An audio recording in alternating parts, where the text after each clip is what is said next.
İmam Sadiq əleyhissalam buyurur ki, Allahın lütfü ilə bir adam bəlanın ləzzətini dada bildisə, o zaman görəcək ki, bəlanın ləzzəti nemətin ləzzətindən üstündür.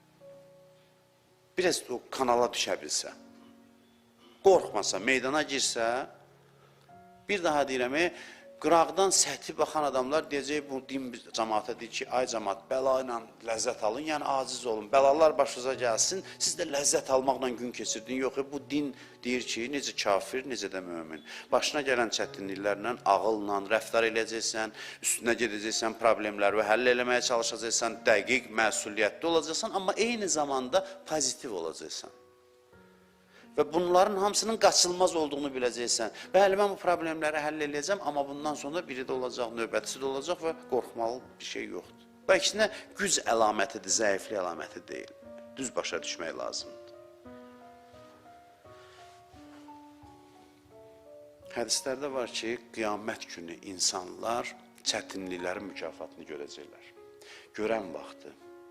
Mükafatlar müxtəlif şeylər veriləcəkdir. Məsələn, deyəcəklər, bu paket mükafatlar sənin namazların.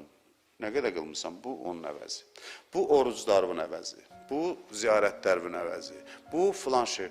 Ayrı-ayrı mükafatlar gələcək. Deyir, hamı da tamaşa eləyəcək. Çətinliklərin mükafatına növbə çatanda, elə ki, ayrıca xüsusi çətinliklərlə bağlı mükafatlar gəlir.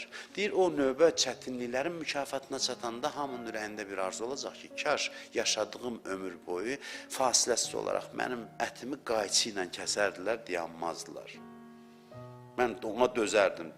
Əlbəttə, elə yaşamaq lazım deyil, bəla arzulamayın deyir.